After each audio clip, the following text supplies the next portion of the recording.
오늘 이 사도행전 이 말씀을 통해서요, 종교심에서 믿음으로 라는 제목으로 우리가 말씀을 나눌 텐데요. 먼저 말씀을 드린 건 종교심이라는 건 뭐냐면 사람이 믿을 만해서 믿는 게 종교심입니다. 여러 가지 이 땅에 많은 종교들이 있어요. 사람들이 각각 자기에게 맞는 종교를 택합니다. 내가 믿을 만한 거, 내가 뭔가 이렇게 따라갈 만한 거, 믿을 만하다고 생각해서 믿는 게 여러분들 종교라고 합니다. 종교심. 그런데 우리는 하나님 앞에 내가 믿을 만해서 하나님을 믿는 게 아니라 내가 믿지 않을 수 없어서 하나님이 주시는 그 강권적인 하나님의 그 붙드심이 있어서 정말 감당할 수 없는 그 은혜 때문에 믿게 되는 것이 믿음이고요. 그 외에 다른 종교들을 사람들은 선택합니다. 믿을만 하니까. 이렇게 함으로 저렇게 함으로. 그것을 종교라고 합니다. 오늘 말씀을 통해서 우리의 믿음이 그렇게 내가 믿을만해서 믿는 하나님이 아니라 종교적으로 믿는 것이 아니라 정말 감당할 수 없는 믿음으로 하나님을 믿게 되는 그 은혜가 무엇인지 우리가 함께 나눠보도록 하겠습니다. 여러분들, 사도 바울이 지금 우리가 본문 보고 있는 말씀이 두 번째 전도 선교를 다니고 있는 상황입니다. 여러 나라 여러 지역을 다니고 있어요. 그 이스라엘에서 이제 유럽으로 향해 가고 있습니다. 그랬는데 이렇게 이런 지역 저런 지역 사람들을 만나다 보니까 감당할 수 없는 사람들이 너무 많은 거예요. 이스라엘 땅을 벗어나서 유대를 벗어나서 저쪽 이제 유럽 로마를 향해 가는데 여러 나라를 지금 많이 경험하고 있거든요. 그런데 문화가 다른 게 문제가 아니라 사람이 그렇게 각 지역마다 감당하기 어려운 사람들이 너무 많았다는 거. 그 고백하고 있거든요. 어떤 지역, 베레아 지역 그런 데서는 그런 지역에서는 사람들이 그 철학을 추구하는 감당 못할 사람이 있어요. 여러분, 이 철학을 이야기하는 사람 세상에서 잘 감당하기 어려운 사람 중에 하나거든요. 왜? 너무 아는 게 많고요. 너무 이 논리적으로 우리가 이야기를 하면 감당을 못해요. 그런 지역, 복음을 전하기가 너무 어려운 거예요. 하나님의 말씀을 한마디 전하면 10마디 할 사람들이 그 지역 사람들이었었거든요. 감당하기 너무 어렵다. 또 한편으로 오늘 지금 말씀에 나오고 있는 이 아덴 지역 사람들 얼마나 감당하기 어려운지 그들이 종교적인 열심이 너무 강해요. 여러분, 종교적 열심이 많은 사람도 감당하기 어렵거든요. 얼마나 그 사람들 중에 종교적 열심이 많았냐면은 그들이 믿는 신 중에 신마다 다 이름이 있어요. 근데 하다못해 어떤 신이 있었냐면 이름이 없는 신. 신의 이름이 없는 신이에요. 그만큼 종교적 열심이 있는데 이러한 사람들도 참 감당하기가 어려워요. 그렇죠? 오늘 그 사람들의 모습에 대해서 하고 있는 말씀이 22절, 23절입니다. 같이 읽겠습니다. 시작. 아덴 사람들아, 너희를 보니 범사에 종교심이 많도다. 내가 돌아다니며 너희가 미하는 것들을 보다가 알지 못하는 신에게라고 새긴단을 보았으니. 알지 못하는 신, 그게 이름이에요. 이런 사람들 감당하기 어렵죠. 믿는 게 너무 많아요. 또 자기가 의지하는 게 너무 많고 한편으로 신에 대해서 아는 게 너무 많죠. 이런 사람들에게 복음 전한다는 것이 정말 보통 쉬운 일이 아닐 것입니다. 그런데 이렇게 감당 못할 많은 사람들을 만나면서 경험하면서도 사도 바울이 한편으로는 긍정적으로 생각한 게 있는데 베레아 사람들에게 있어서는 이 뭔가 새로운 지식, 새로운 학문, 복음조차도 새로운 지식인가 보다, 새로운 학문인가 보다 생각했던 사람들에게는 어떻게 긍정적으로 생각했냐면 그 사람들은 마음이 좀 열려있다, 너그럽다, 좀 끼어있다. 그러면 뭔가 마음이 열려서 그래도 하나님 말씀이 과연 그러한가 귀를 기울이면 가능성이 있는 거예요. 왜? 하나님 말씀은 들음으로 인해서 믿음이 생기는 거거든요. 그래서 정말 감당 못할 사람이라고 생각했는데 그래도 마음이 열려있으니 가능성이 있다. 감당할 만하겠다. 이렇게 생각을 했어요. 그리고 아덴 사람들, 너무 이 종교적인 사람들, 믿는 게 너무 많은 사람들, 이런 사람들은 어떻게 생각했냐면은 이 사람들, 이 종교적인 열심, 이 열심이면 이 사람들이 하나님을 믿으면 제대로만 믿으면 잘 믿을 사람이겠다. 그래서 긍정적으로 보는 거예요. 종교적인 열심, 그 부분도 괜찮겠다. 그 사람들에게 복음만 제대로 전해지면 그 열심히 하나님께로 갈 수 있겠다. 이렇게 또 다른 시각에서 긍정적으로 감당 못할 사람들이라고 생각했는데 감당할 만한 사람들이겠구나 이런 생각을 했어요. 여러분, 우리가 처음에 선교사들이 한국에 들어왔을 때 그 한국 각 선교사들마다 첫 인상, 한국에 대한 첫 인상을 평가한 기록들이 있어요. 근데 어떤 선교사는 한국을 봤을 때 처음 한국에 도착해서 보니까 도저히 이 나라는 감당하기 어려운 나라라고 평가를 했어요. 사람들의 그 문화 수준, 그리고 뭔가 생활 수준, 그런 것들을 보니까, 그리고 아직 문명이 발달하지 못한 그 상황들 속에서 한국을 보니까 이건 너무 한정적으로 봤을 때 과연 이곳에 복음이 전해질 수 있을까 라고 판단한 선교사들이 있었고요. 감당 못할 사람, 한국은 감당 못할 지역인 것 같다라고 판단한 선교사들이 있었고요. 어떤 선교사들은 들어왔을 때 한국의 사람들의 뭔가 아직은 문명은 발달되지 않고 미개한 부분이 있고 그랬지만 사람들의 심성 하나를 보고 또 사람들의 그 어떠한 신앙심을 보니까 이 사람들도 가능성이 있다. 뭔가 가능성이 있다. 감당할 만한 사람이다라고 판단한 선교사들도 있었어요. 그래서 어떤 선교사는 이 서양 사람들이 한국에 대해서 이런 표현을 했잖아요. 동방 예의지국. 그래도 예의가 있는 사람, 뭔가 귀를 열 줄 아는 사람, 겸손함이 있는 민족, 그렇게 판단을 한 거예요. 여러분, 복음이라는 것은 우리의 마음이 뭔가 조금 낮아져 있고 열려 있고 겸손하면 가장 들어가기 쉬운 게 그런 모습이거든요. 한국 사람들 중에 가만히 보니까 심성이 그런 것이 있다는 것을 발견했어요. 한국 사람들은 뭔가 그래도 사람의 말을 들을 줄 안다. 예의가 있다. 또 한편으로 이 집중한 게 뭐냐면 한국 사람들은 종교성이 강하다. 그렇지 않습니까? 우리가 예전에 우리 한국 사람들 보면은 뭔가 이 하나 신에 대해서 의존하는 마음이 강했잖아요. 나무 앞에 가서도 뭔가 알 수 없는 신에게 의지하고 우리 조상들이 그러지 않았습니까? 가장 많이 의지하신 천지신명, 이름은 알지 못해요. 하늘과 땅에 뭔가 신은 있다고 믿었어요. 그래서 그것을 믿고 하늘 법은 무서워하지 않아도 하늘 무서운 줄은 알았잖아요. 우리 민족들 하늘 무서운 줄 알았어요. 그랬죠? 그리고 항상 하나님 사람의 그 운명은 하늘의 뜻에 달려있다. 인명은 제천이다. 라고 생각했던 민족이 한국 사람들이잖아요. 종교심이 그 어느 민족보다 강했어요. 그래서 선교사들이 봤을 때 처음에는 우상이 너무 많은 것을 보고 감당하기 어렵겠다라고 생각했지만 다른 시각을 보니까 이 민족에게 복음이 제대로 들어가면 놀라운 변화가 있겠다. 그렇게 복음을 전한 선교사들이 있어서 오늘날 한국, 여러분 그 어느 나라 예를 들 수 없을 정도로 가장 짧은 시기에 가장 정말 뜨겁게 그 복음을 받아들인 나라가 한국이지 않습니까? 여러분 그 모습에 대해서 우리가 생각해 봤을 때 각 사람마다 각 지역마다 감당하기 어려운 사람들, 절대 복음을 받아들이지 않을 것 같은 사람들 있지만요, 다른 시각으로 보면 우리가 어떻게 보면 감당할 만한 사람들인 것을 알 수가 있습니다. 이미 하나님께서 해놓으신 일들이 있대요. 그들이 비록 복음은 아직 듣지 못했지만 하나님을 알만한 지식을 모든 사람에게 주셨고요. 그들도 지금은 더듬어서 하나님을 찾고 있는 모습들이 있다라고 우리에게 말씀해주고 있어요. 지금 아덴 사람들에게 바울이 그 모습을 설명해주고 있어요. 그들의 종교적 열심이 사실은 여러분들이 지금 하나님을 더듬어 찾고 있는 그런 모습이었습니다. 그러면서 이제 더듬어 찾을 것이 아니라 내가 손에 잡히는 하나님을 전해주겠습니다. 그러면서 복음을 전하고 있었던 거예요. 오늘 26절, 27절 말씀을 보겠습니다. 같이 함께 했습니다. 시작.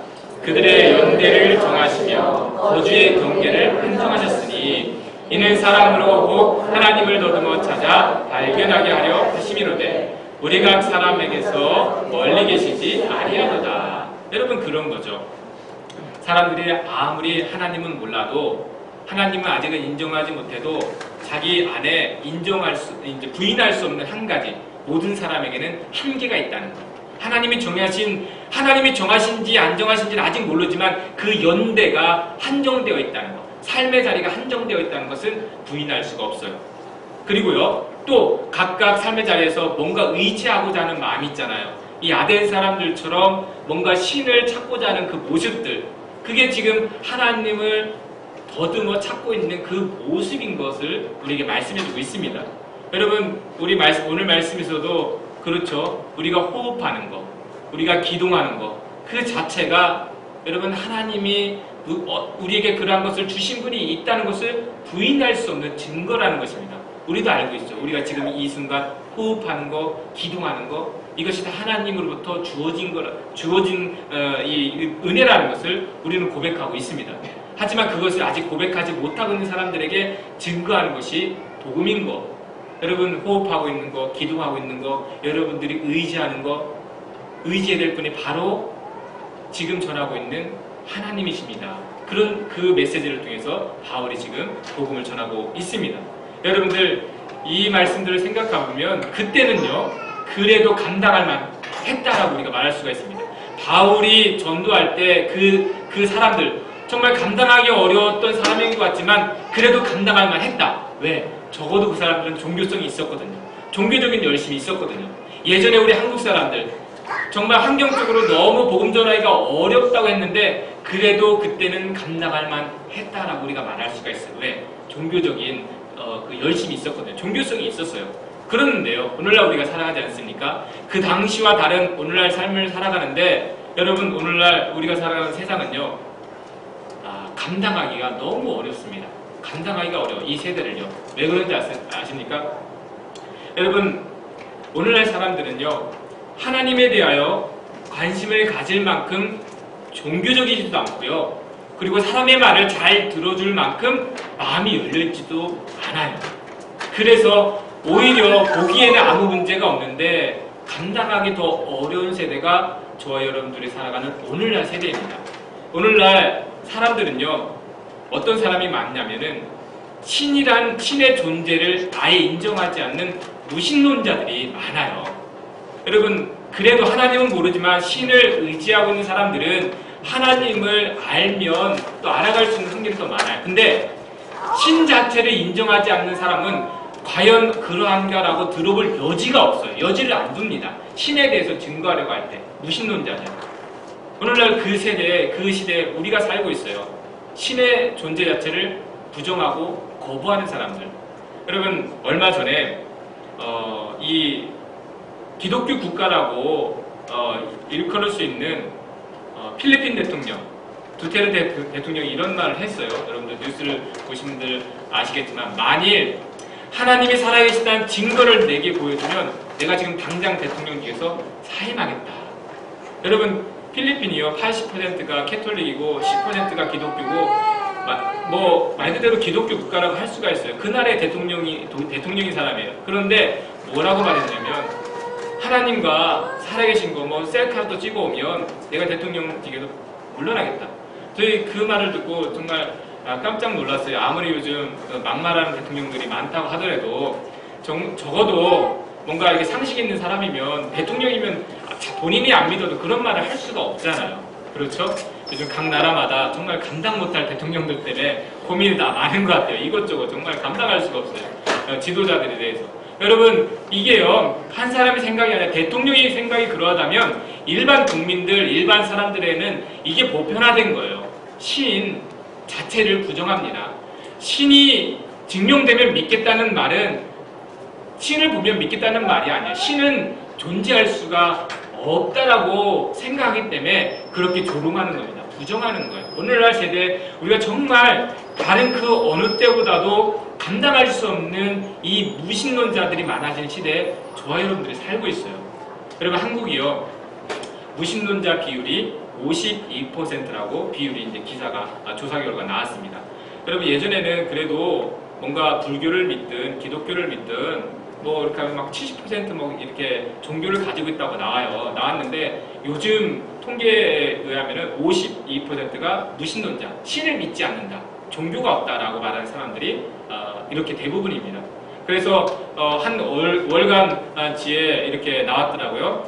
한국은 더 이상 종교 강국이 아니라 무신론 강국이다. 그만큼 빠르게 한국의 무신론자들이 많아지고 있다라는 그 우려 섞인 그 보고서가 나와 있습니다.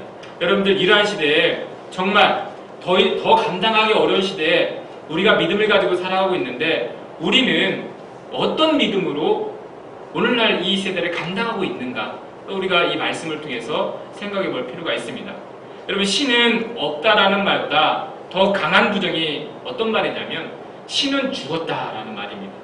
신은 죽었다라고 외친 사람이 있죠. 19세기 철학자 프리드리 니체라는 사람이 신은 죽었다라고 선언해 버렸어요. 왜냐하면 그 이전까지 사람들이 뭔가 불확실한 세계에 대한 의존적인 마음으로 관념 속에서 상상 속에서 신을 의지해 왔다는 겁니다. 그런데 인간의 이성이 발달하고 과학이 발달하면서 예전에는 단순하게 신의 뜻으로만 생각했던 자연과학 영역에서 과학적으로 뭔가 증명이 되니까 그동안 알아왔던 것이 아니었다라는 것이 너무 많아진 거예요. 그동안 이것이 변하지 않는 가치, 원칙, 원리라고 여겨왔던 것이 인간의 이성에 의한 과학의 발달로 증명되다 보니까 예전에 알아왔던 것이 아니었다. 절대 진리는 없구나. 절대 가치는 없구나. 그래서 선언해버렸어요. 신은 죽었다라고. 그 파급 효과가 오늘날까지 이어지고 있습니다. 사람들은요. 신은 없다 정도가 아니에요. 신은 죽었다라고 부정하고 조롱합니다. 여러분 우리가 하나님을 믿는 믿음을 이제 세상은 그렇게 하찮게 여깁니다. 여전히 그렇게 우리가 미개하게 하나님을 믿고 있다고 우리의 믿음을 하찮게 여기는 것이 오늘날 우리에게 다가온 도전이에요. 신은 없다 정도가 아니라 신은 죽었다. 그런데 여러분 이 세대, 그러한 문화 속에서 저와 여러분들은 하나님을 믿고 있잖아요. 이거 정말 놀라운 일 아닙니까? 우리는 부정할 수 없는 그 하나님 우리 안에 있어요. 그랬을 때에 여러분 오늘 말씀을 통해서 하나님이 우리에게 주시는 질문은 그렇습니다. 우리는 하나님을 믿는 믿음을 종교적으로 믿을 것인가? 정말 세상에 감당할 수 없는 믿음으로 믿을 것인가? 여러분 우리가 그것을 확인해야 돼요.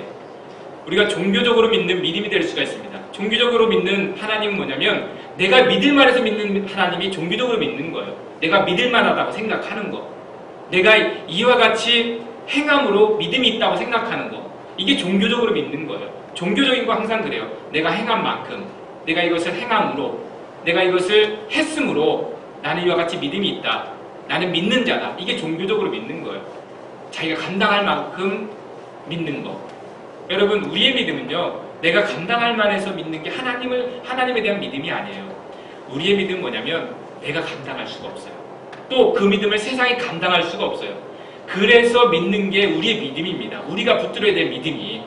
여러분들 오늘 사도 바울이 그 아덴 사람들에게 믿을 만해서 각자의 종교를 가지고 믿는 사람들에게 주는 말씀이에요. 그들이 신이라고 일컬은 그 종교를 다 가지고 있어요. 자기들이 믿을 만하다고 각자 원하는 신을 믿고 있어요. 그러한 신을 믿고 있는 사람들에게 주고 있는 말씀이 24절에 같이 읽겠습니다. 함께 읽습니다. 시작. 우주와 그 가운데 있는 만물을 지으신 하나님께서는 천지의 주제시니 손으로 지은 전에 계시지 아니하시고. 하나님이란 누구냐? 신이란 누구냐 했을 때 우리가 감당할 만해서 우리가 믿을 만해서 믿는 하나님이 아니라는 겁니다. 애초부터 우리가 감당할 수 없는 분이 하나님이시고 신이에요. 여러분 하나님이 어떤 분이라고 설명하고 있습니까? 세상에 감당 못한대요. 세상에 감당할 수 없는 하나님. 시편에서 이렇게 고백해요. 하늘들의 하늘이라도 여호와를 품을 수 없다. 하나님을 품을 수 없다. 그건 뭐예요? 온 우주라도 하나님을 감당할 수가 없다라는 겁니다. 우리가요 우주의 먼지만큼도 아직 알지 못해요. 우주의 그 영역을 우리는 먼지만큼도 알지 못하는데 여러분 그 우주조차도 하나님을 감당할 수가 없대요. 그런데 우리가 어떻게 하나님을 감당할 수가 있겠습니까? 하나님을 안다 할 수가 있겠습니까? 여러분 우리가 믿는 하나님이 그런 하나님이에요. 적어도 우리가 신을 의존한다고 했을 때 내가 믿을 만해서 믿는 게 아니에요. 내가 믿을 만해서 하나님을 믿는 게 아니라는 겁니다. 그런데 놀라운 건 뭐냐면 이 온 우주라도 감당 못할 그 하나님이 우리 안에 계시다는 사실이에요. 여러분 이게 감당이 되십니까? 믿어지십니까? 여러분 이게 내가 믿을 만해서 믿을 수 있는 하나님이십니까? 아니에요.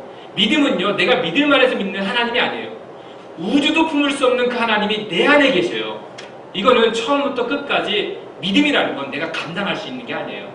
내가 어떻게 손을 댈 수가 있는 게 아니에요. 하나님이 전적으로 내 안에 주신 거예요. 그 믿음을.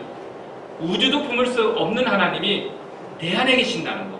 이거는 정말 하나님의 전능하신 능력이 아니면 아무도 감당할 수가 없는 거예요. 그런 하나님인데 우리가 무엇을 통해서 무엇을 행함으로 믿음이 있다, 믿음을 나타냈다 말할 수가 있겠습니까? 아니거든요. 여러분 오늘 말씀을 통해서 우리는요 종교적으로 하나님을 믿는 수도 있어요. 여전히 내가 뭔가 믿을만 해서 믿는 하나님, 종교적으로 믿을 수가 있어요. 여러분 날마다 고백해요. 정말 믿음은요 내가 믿지 않을 수 없어서 믿는 하나님이 진짜 하나님이에요. 내가 거부할 수 없어서, 내가 부정할 수 없어서, 내가 주체할 수 없어서 믿을 수밖에 없는 하나님, 나에게 날마다 그 믿음을 주신 하나님, 그렇게 믿는 하나님이 우리가 믿는 하나님이거든요. 여러분 25절 말씀 같이 또 읽어보겠습니다. 25절입니다. 시작. 또 무엇이 부족한 것처럼 사람의 손으로 섬김을 받으시는 것이 아니니 이는 만민에게 생명과 호흡과 만물을 친히 주시는 이심입니다. 여러분 이 말씀을 보세요. 우리가 하나님 앞에서 무엇을 했다 할 만한 것이 하나도 없어요. 우리가 열심히 하나님 앞에서 수고하고 애씁니다. 헌신합니다. 그럼에도 불구하고 여러분 우리가 하나님 안에서 무엇을 했다 말할 게 없어요. 왜요? 하나님 우리에게 호흡 주셔서, 하나님 우리랑 기도하게 하셔서, 하나님이 우리에게 그런 환경을 주셔서 다만 우리는 하나님 앞에 감사함으로 나아갈 뿐이에요. 우리가 하나님 앞에서 무엇을 했다 할 만한 게 아무것도 없어요. 왜? 우리가 뭘 해서 하나님 앞에 보탬이 될 게 하나도 없거든요. 우리는 다만 그 은혜를 누리는 자예요. 그 믿음의 은혜를 누리는 자거든요. 다만 그 안에서 그 믿음을 가지고 우리가 기뻐하며 우리가 하나님 앞에 어린아이가 뛰놀며 하나님 안에서 이렇게 감사하며 살아갈 뿐이지 내가 무엇을 행함으로 하나님이 득이 됐다, 하나님이 이루어졌다 할 만한 게 없다는 거. 여러분 그것이 우리가 믿는 하나님이고 우리의 믿음의 방법이고 고백입니다. 여러분 우리가 하나님 믿는 가장 확실한 증거는요 외적인 증거가 아니에요. 내적인 증거입니다. 내적인 증거. 하나님이 보실 수 있는 성령을 통해서 주어진 내적인 증거가 여러분 우리가 믿음이 있다는 가장 중요한 표식이에요. 여러분 그 내적인 증거가 무엇입니까? 그것은 우리가 본 적은 없지만 성령을 통해서 믿어지는 나를 대신하여 죽으신 예수 그리스도, 나를 위해 다시 살아나신 부활하신 예수 그리스도, 나를 위해 다시 오실 그 주님을 믿는 것이 우리의 믿음입니다. 이거는요 외적으로 나타날 수가 없어요. 내 안에 성령을 통해서 하나님이 주신 내적인 확신을 통해서만 믿을 수 있는 것이 이 부활하신 예수님입니다. 아덴 사람들에게 바울이 강조하는 복음이 이 말씀입니다. 우리 같이 한번 31절 말씀 읽어보겠습니다. 함께 했습니다. 시작. 이는 정하신 사람으로 하여금 천하를 공의로 심판하신 날을 작정하시고 이에 그를 죽은 자 가운데서 다시 살아난 것을 모든 사람에게 믿을 만한 증거를 주셨습니다. 합니다. 여러분 세상이요 아무리 뭔가 도전이 있고 또 이렇게 악하고 어려워도요 세상이 결국에는 감당 못할 한 가지 사실이 하나 있는데 그건 뭐냐면 하나님의 아들이 이 땅에 오셔서 우리를 위해 대신 죽으시고 다시 살아났다는 사실, 이것을 세상이 감당할 수가 없어요. 모든 죄와 모든 악과 모든 사단의 세력이 이 한 가지 사실을 감당할 수가 없어요. 하나님의 아들이 이 땅에 오셔서 모든 사람을 대신하여 죽으시고 다시 살아났다는 사실, 이게 감당 못해서 그 부활의 그 믿음, 여러분 그 믿음을 품었을 때에 마찬가지예요. 세상이 우리를 감당 못합니다. 이 믿음이 아니면 우리가 세상을 감당할 수가 없어요. 그래서 복음은 뭐냐? 예수 그리스도, 나를 위해 죽으신 주님, 나를 위해 다시 부활하신 주님, 나를 위해 마지막 때 다시 오실 주님을 믿는 것이 우리의 믿음이라는 겁니다. 여러분 이 믿음으로 우리 믿음의 삶을 감당하려고 하셔야 돼요. 다른 것으로는 여러분 감당할 게 없어요. 여러분 내가 믿을만 해서 하나님을 믿을 수 있는 게 아니에요. 이 믿음 성령을 통해서 나로 하여금 내가 눈을 본 적이 없지만 믿어지게 만들고 믿게 하시는 하나님의 그 은혜, 그것이 우리 믿음입니다. 여러분 그래서 지금도 고백해요. 이 믿음을 왜 하나님이 주셨는지 감당이 안 돼요. 때로는 우리는 이 땅에 무신론자가 그렇게 많은데 우리는 뭐가 특별해서 이런 믿음을 가졌을까? 여러분 설명이 되십니까? 내가 뭘 해서 나는 어떤 환경에 있어서 내가 이것 때문에 하나님 믿게 되었다 설명할 수 있는 방법이 있습니까? 아무리 생각해도요. 오늘날 내가 이와 같이 예수 그리스도가 믿어지는 것은 여러분 내 생각으로는요. 감당이 안 돼요. 하나님이 그렇게 주신 것을 여러분 이것이 우리의 믿음이고 우리가 붙들어야 될 믿음의 고백입니다. 여러분들 저와 여러분들이 오늘 말씀 생각할 때 나는 내가 정말 뭔가 할 만해서 믿을 만해서 하나님을 믿는 종교적 열심으로 하나님을 믿는지 아니면 정말 내가 스스로는 감당할 수 없는 그 믿음이 주어져서 하나님을 믿고 따르고 있는지 우리가 스스로 돌아봐야 합니다. 그래서 하나님 앞에 늘 기도했어요. 하나님 내가 종교적 열심으로 하나님 믿는 것이 아니라 정말 날마다 끊임없이 나에게 부어주시는 내가 거부할 수 없는 그 믿음으로 하나님을 믿게 하옵소서. 그 믿음의 은혜를 누리게 하옵소서. 여러분 고백할 때 여러분 하나님을 믿는 그 은혜가 그리고 우리 안에 놀랍게 나타나게 되어집니다. 무엇을 해서가 아니라 무엇을 못해서가 아니라 무엇을 못해서 좌절할 것도 없고 무엇을 했다고 해서 하나님 앞에 내세울 것도 없고 다만 하나님 앞에 이렇게 이 자리에 있을 수 있다는 것 그 자체를 기뻐하며 감사하며 나아갈 수 있는 믿음이 될 수가 있는 것입니다. 저와 여러분들의 삶이 정말 종교심에서 하나님을 참되게 믿는 부활의 주님을 참되게 믿는 그 믿음으로 나아가게 되기를 주님의 이름으로 축원합니다. 기도하겠습니다.